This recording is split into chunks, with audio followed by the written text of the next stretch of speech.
बियाणं वेगळं असेल, आम्ही पण करू शकतोय, एवढं निघतंय वे उत्पन्न, त्या शेतकऱ्यांना काय सांगाल? म्हणजे बऱ्याच जणांना स्वतः इथं आपल्याला किती 26 गुंठ्यात एक 17 क्विंटलचा अपेक्षा आहे, 17 क्विंटलची. मध्ये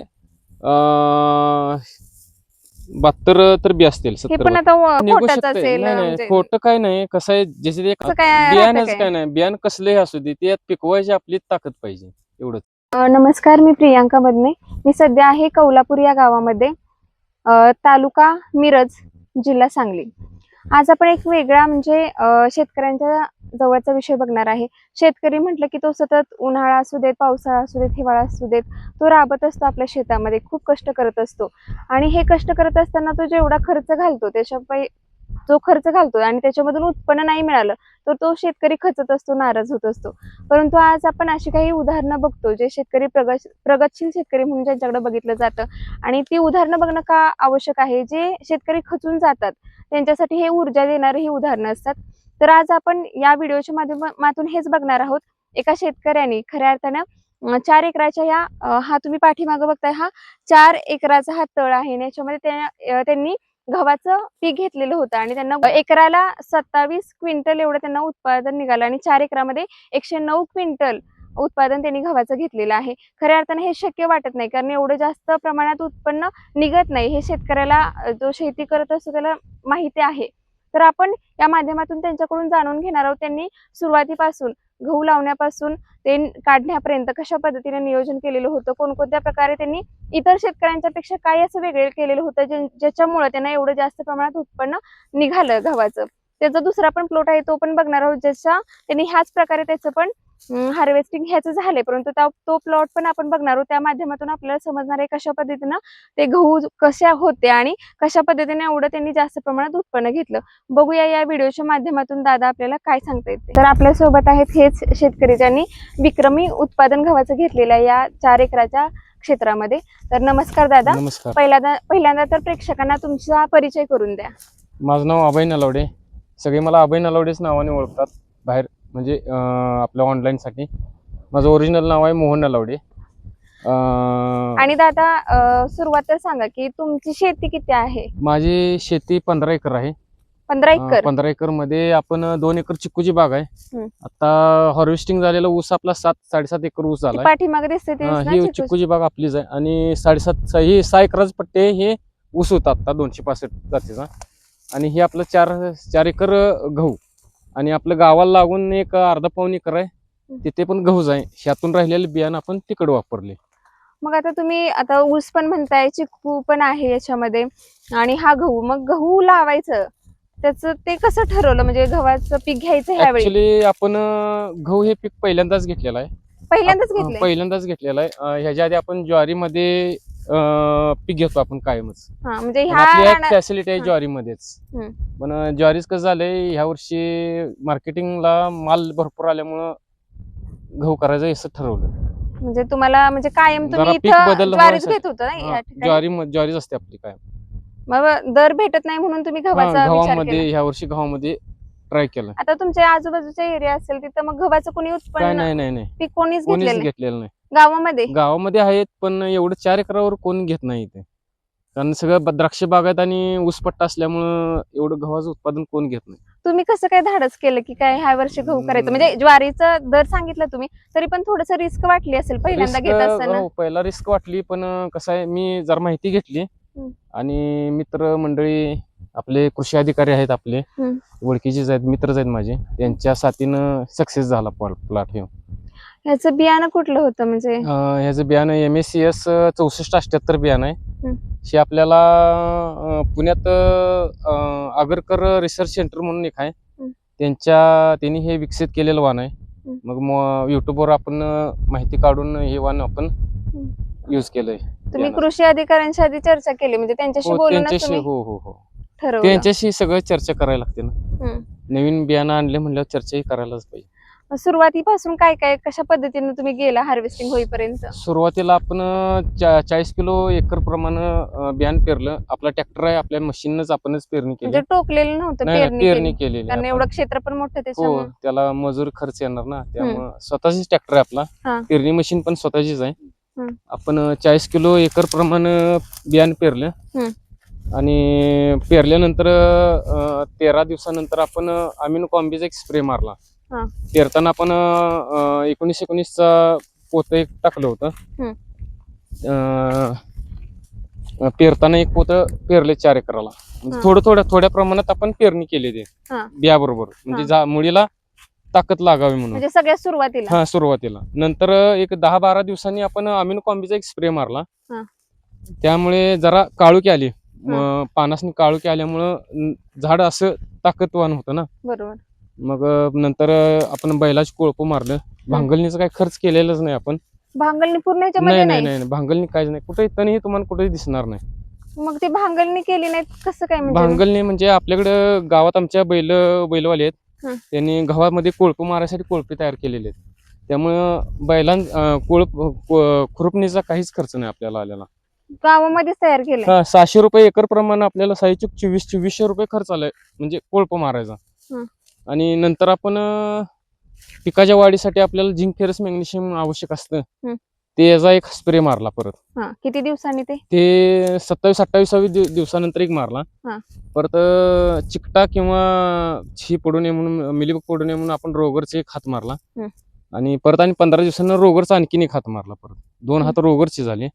आणि कुडी अशा बाहेर यायला लागल्यावर परत ट्राईसचा हात मारला. किती इंचाचं आहे कुडी? हे कमीत कमी 8 ते 9 इंचाचे.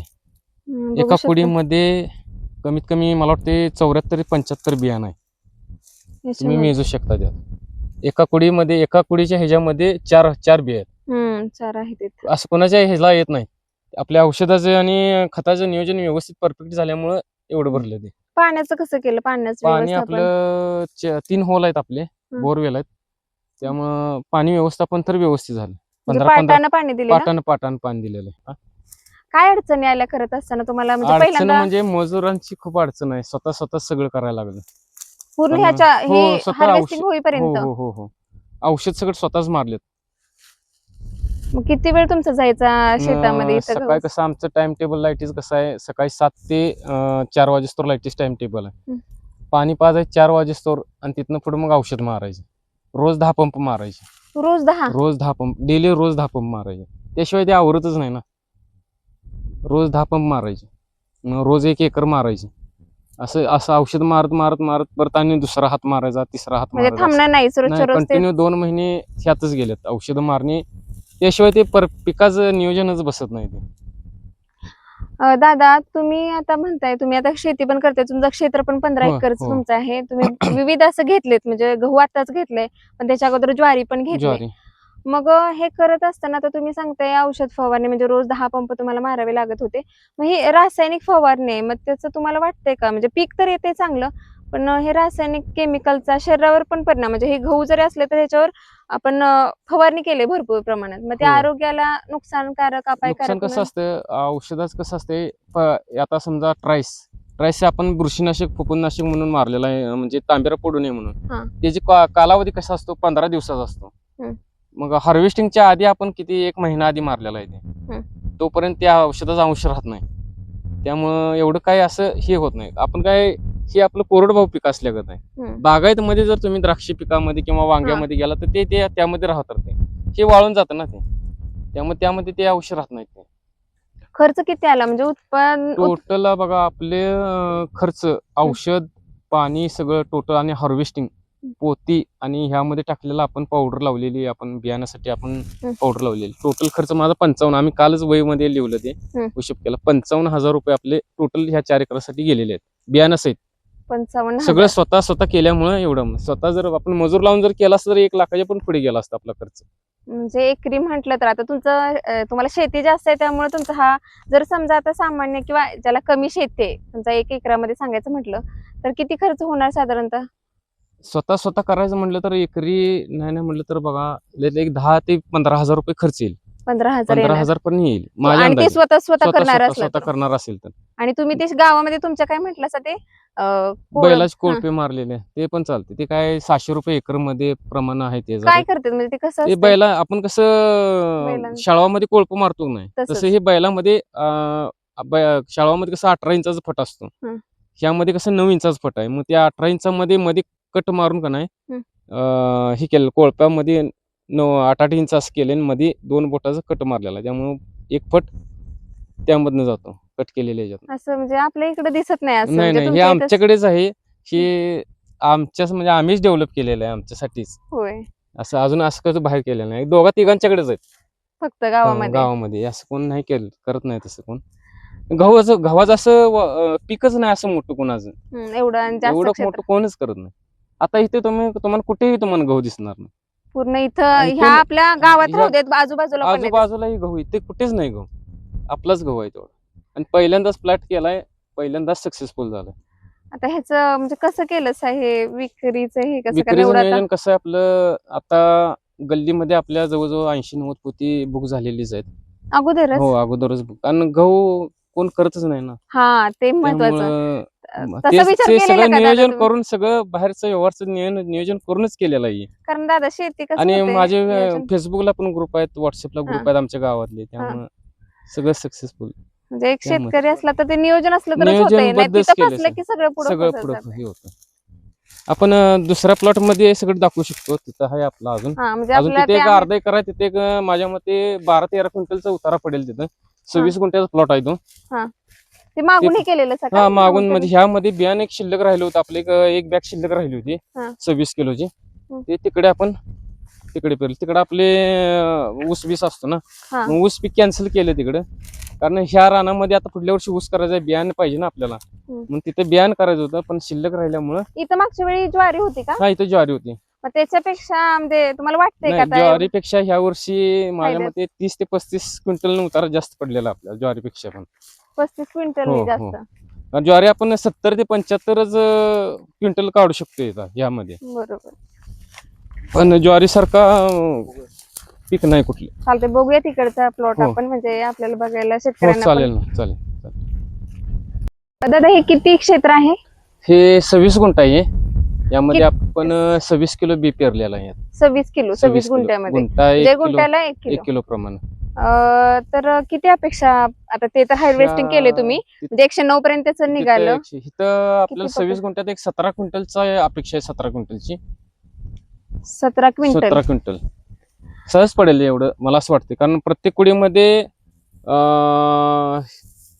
72 तर बी असतील. हे पण आता म्हणजे काढायला चालू आहे ना. हो, आले चालेल. 2 दिवसात जरा वल्ली आहेत ना, वल्ली आहेत पुढे. जरा 1-2 दिवस राहील अजून. आणि ते तुम्ही सांगितलं 4 एकराचं आणि हे त्याचं ह्याच्यामध्ये सेम तसंच केलेलं तुम्ही, जे खत वगैरे व्यवस्थापन व्यवस्थापन सेमच केले.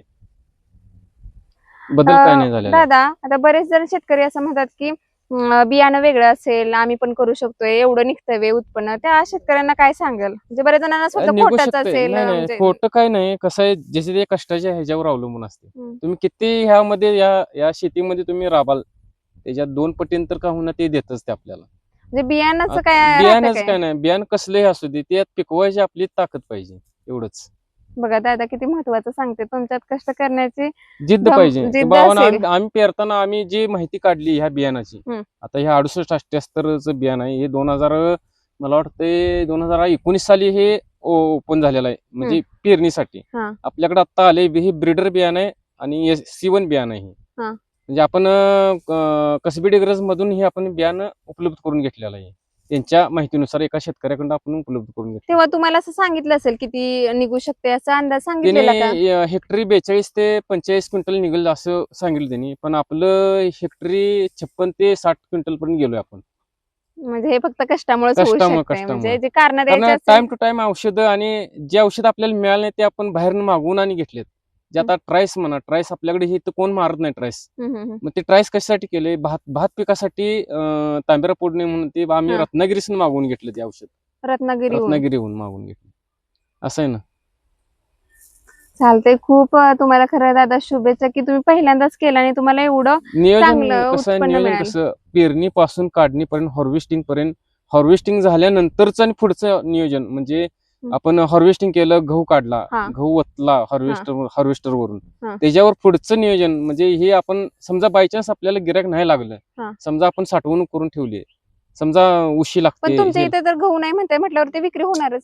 होणार की विक्री होईल. बायचान्स मी म्हणतोय की समजा नाही विक्री झाली, आपण समजा 1 महिना 2 महिने ठेवले, समजा उशी झाली, त्याच्यावर काय तर नियोजन करायला पाहिजे. त्यासाठी आता मी आता तिकडं 109 क्विंटल साठी आम्ही 3,500 बोरिक ऍसिड पावडर मिक्स केले त्यात, जेणेकरून 6 महिने तरी त्या बियाण्याला काय सगळं होऊ नये म्हणून. 6 महिने राहतच नाही सोडा, एक महिना 15 दिवसात आपलं सगळं बिया ते विकून मोकळं होईल ते. कारण सरासरी 90 पोती आपली बुक झालेलीच आहेत त्याच्यामधले. गल्लीत, त्यामुळे काय प्रॉब्लेम नाही असं. तर दादांच्या बरोबर बोलताना हे समजते की एक प्रगतशील शेतकरी म्हणजे काय, ते फक्त हार्वेस्टिंग पर्यंत विचार करत नाही, तर बाय चान्स म्हणजे ते गहू एवढे झालेत पण ते विकले गेले नाही तर त्याच्याबद्दल पण ते काळजी करतात. म्हणजे हेच एक वेगळे पण दादांच्याकडून समजते एक शेतकरी म्हणून. दादा बरेच आता तुमचं क्षेत्र जास्त आहे, परंतु म्हणजे इतर शेतकरी ज्यांना 10 गुंठ क्षेत्र आहे, 20 गुंठ किंवा असं नियोजन तुम्ही कसं केलं आणि त्याच्यामुळे एवढं अपेक्षित तुम्हाला उत्पन्न मिळालं, ह्याच्याबद्दल शेतकऱ्यांना सांगा कशा पद्धतीने गेलं पाहिजे. आणि हे पण दुसरं पण सांगा की म्हणजे आता आम्ही बघितलं तर इथं जवळपास काही आम्ही येताना गहू कुठंच दिसला नाही, तर नेमकं वेगळं काय केलं, वेगळं औषध फवारणी म्हणताय तुम्ही, वेगळं कुठल्या गोष्टी केल्या जे तुम्हाला हे अपेक्षित उत्पन्न मिळण्यामागचं प्रमुख कारण आहे? ऍक्च्युली आपण पेरणी केल्यानंतर 11-12व्या दिवशी आपण अमिनो कॉम्बी चा स्प्रे मारला आपण पहिला. म्हणजे अमिनो कॉम्बी कशासाठी की काळोखी यासाठी. तुम्ही मगाशी पण आणि सांगितलं आपण पेरताना 19 पेरलं होतं ते कशासाठी, लय पेरलेलं नाही आपण, एक पोत 4 एकरासाठी, आणि इथं एक 20 किलो पेरलं इथं 20 ते किलो. कशासाठी की मुळी फुटावी आणि पांढरी मुळी सुटावी यासाठी चांगली, आणि मोडाला असं तजेलपणा यावं असं यासाठी आपण 19 पेरलेला आहे त्याच्याबरोबर. आणि नंतर अमन कॉम्बीचा एक स्प्रे मारला, आणि परत आपण एक 8-10 दिवसानंतर आपण झिंक फेरस मॅग्नेशियमचे एक स्प्रे मारला, आणि दुसरं पाणी पाजलं आपण याच्यावर ह्या क्षेत्रामध्ये ह्या क्षेत्रामध्ये आणि तिकडच्या क्षेत्रामध्ये पण हे सेमच काहीही बदल केलेला नाही. असं वहीवर लिहून ठेवल्यागत असं केलेलं आहे सगळं काम. आणि परत आपण बैलाच कोळपे आहेत आमच्या गावामध्ये कोळपे ते मगाशी सांगितलं तुम्ही सगळं, ते कोळप मारून घेतलं की ह्या प्लॉट मध्ये सगळं नियोजन केलेलं आहे. कुठेही तुम्हाला तण दिसणार नाही काही. आपलं व्यवस्थित तण नियोजन व्यवस्थित करून आपण, माझा एक मित्र आहे कुपवाडला, खोत म्हणून त्यांची कंपनी आहे, म्हणजे मिक्स खत देतात ना ते, 600 रुपये प्रमाणे सगळ्यांनाच खत देते ते, म्हणजे DAP तुमचं पोटॅश, MOP असं मिक्स करून मिश्र खत असतं, झिंक फेरस मॅग्नेशियम असं मिक्स करून कॉम्बीचा पॅक असतो त्यांचा 600 रुपयाचा, म्हणजे 40 किलोचं पॅकेट असतं. असं आपण तिकडे 9 पोती आणि इकडे 2 पोती असे ते 27 गुंठ्याला 2 पोती. 11 पोती ते, आणि ते तिकडच काय मी सांगत नाही, इथलं सांगतो. 2 पोती ह्याला ते मिक्स खत आणि 2 पोती युरिया, 1 पोती युरिया असं 3 पोत्याचा ह्याला डोस दिला, आणि बैलाच कोळप मारल्यानंतर ते डोस देऊन परत पाणी पाजलं. आणि परत पाणी पाजून झाल्यावर रोगरचे एक हात मारला, परत आणि 8 दिवसानं परत अनेक रोगरचा हात मारला, 2 हात मारले. त्यामुळे कुठेही तुम्हाला तांबेरा किंवा चिकटा बिकटा असे स्पॉट कुठेही दिसणार नाहीत, पानावर सगळी स्पॉट दिसत नाहीत कुठे. अजिबातच दिसत आणि नाही. परत आणि 4-8 दिवसानंतर, म्हणजे मला वाटते 70-72व्या दिवशी आपण पहिला हात मारला तो ह्याच्यासाठी मारला, कारण ह्या लोंब्या बारीक बारीक येत होत्या ना, त्यावेळेला आपण ट्राईसचा एक हात मारला. ट्राईस म्हणजे फुफूननाशक असतं, म्हणजे तांबेरा पडू नये म्हणून. बरोबर. त्यामुळे तांबेरा कुठेही दिसत नाही. पहिला हात मारला, परत अनेक 4 दिवसानं परत आणखीन एक हात मारला, कारण थंडी एकदम वाढल्यामुळे परत आणखीन एक हात मारला, आणि कुडी ही चांगली फुगलेली आहे. आणि सगळ्यात शेवटचा हात मारला ती 05234, आणि 2 दिवसांनी काढणार आहे हो, ना? आता 2 दिवसांनी हार्वेस्टर होणे. किती हे सरासरी एका कुडीमध्ये 70-75 बी आहेत. तिकडे तसंच होतं, काय कुड्यामध्ये 80-85 पर्यंत पण बी होतं.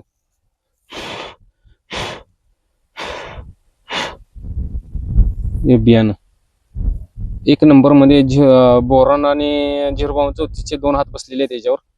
8 दिवसाची गॅपनुसार 2 हात बसलेले, त्यामुळे कुठेही कवळा तुम्हाला बियाणं दिसणार नाही. खरंच खूप छान असा दादांचा प्रयत्न आहे, पहिल्यांदाच त्यांनी केले. त्यांच्या भागामध्ये कुठं सुद्धा गहू दिसत नाही, पण दादांनी पहिल्यांदा प्रयत्न तेवढं काय म्हणतो विक्रमी उत्पन्न मिळवलंय, खऱ्या अर्थाने म्हणायला हरकत नाही.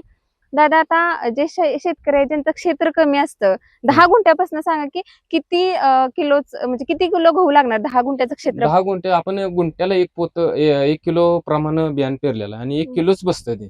1 तुम्ही किलो टोकनून केला तरी सगळे एकच किलो आणि बसतं, पेरणी केली तरी सगळे एकच किलो असतं. कसं असतं, सेटिंग मध्ये असतं ते. आता माझी मशीन आहे, माझ्या मशीन मध्ये मी 40 किलो सेटिंग लावलं होतं, त्या 40 किलोच बी पडतं. एकही बी तुमचा जास्त पडणार नाही. बरोबर ऍक्च्युली 40 किलो बी पडणार त्यातनं. आता शेतकऱ्यांना जर तुमच्याकडून हे गव्हाचं बियाणं घ्यायचं असेल, आता तुम्ही तर सांगताय तिकडचं होतं ते अगोदरच बुक झालंय. हो. मग आता जर इतर शेतकऱ्यांना तुमच्यापर्यंत पोहोचून ते बियाणं घ्यायचं असेल तुमच्याकडून, तर ते तुमच्यापर्यंत कसे पोहोचू शकतात, ते त्यांना कसं उपलब्ध होईल ते पण सांगा. माझा नंबर देतो, व्हॉट्सअप नंबर पण आहे आणि नंबर पण सांगा, म्हणजे नंबर पण तुम्हाला कॉल सांगतो. करून ते बोलू शकतात. बियाणं आपल्याकडे मिळेल, आपल्याकडे आहे बियाणं. आणि कारण त्याचा दर मी किती असणार ते पण सांगा. दर ऍक्च्युली मी अजून काढलेला नाही, कारण माझा खर्च आणि माझी कष्टाचे ते आहे ते अजून मी रेट काढलेला नाही. तरी पण मी सांगतो, सरासरी 45 रुपये रेट आपला बसेल ऍक्च्युली. त्यामध्ये कॉम्प्रोमाइज करून मी फिक्स रेट सांगेनच तुम्हाला परत. तुमचा नंबर पण सांगा, मोबाईल नंबर आहे 9860 41 41 57. माझा व्हॉट्सअप नंबर पण आहे आणि ज्याला कोणाला हवा असेल त्यांनी घेऊ शकता ते. बुकिंग आताच करायला लागेल याच्यासाठी. बुकिंग काय, मी ऍक्च्युली माझ्यासाठी मी बियाण ठेवणारच आहे. एक 20 पोती बियाण ठेवणार आहे. काय लागत असेल तर म्हणजे घरगुती वापरासाठी पण ठेवणार आहे आणि बियाण्यासाठी पण ठेवलं, कारण मी बोरिक ऍसिड लावून ठेवलेला आहे. काय उशी होणार नाही, मुंगी होणार नाही, काही होणार नाही. असं आणि मी चवीमध्ये काही फरक नसणार नाही नाही नाही ह्याच्यामध्ये नाही, बियाणं काहीच वेगळे. नाही. हेच बियाण तिकडे पण आहे, तिकडचं बियाण हेच आहे. त्यामुळे काही फरक पडणार नाही. कुठेही तुम्हाला यामध्ये कुठेही असं मिक्स असं तुम्हाला काही दिसणार नाही, कारण आजूबाजूला कुठेच गहू नाही. कारण आपलं हे जे परागीकरण ते होतं ना, यामध्ये आपण नर पण सोडलेले आहेत. हे जे गव्हामध्ये 2 प्रकार असतात ना, नर आणि हे.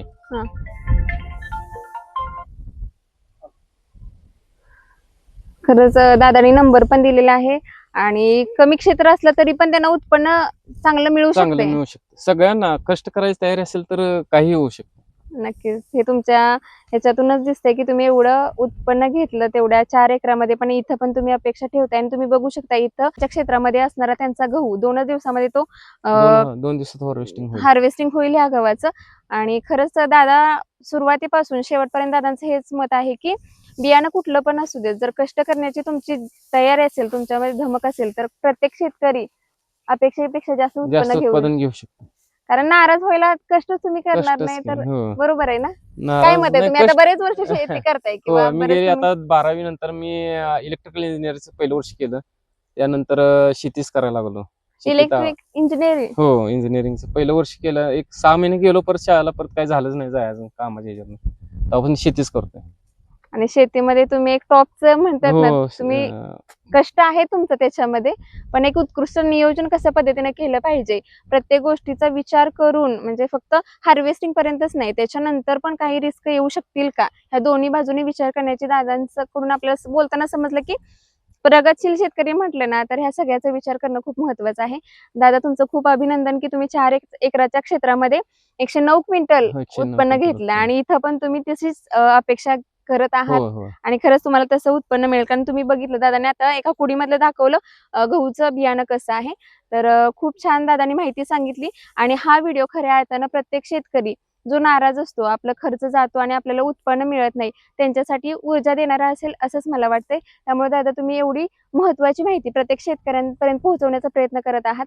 त्यामुळे तुम्ही वेळ दिला, कारण तुमचं नियोजन होतं आजचं खरं. त्यातून पण तुम्ही वेळ दिला, त्याबद्दल आम्ही आमच्या चॅनलच्या वतीने तुमचा मनापासून आभार मानतो. थँक्यू दादा. थँक्यू.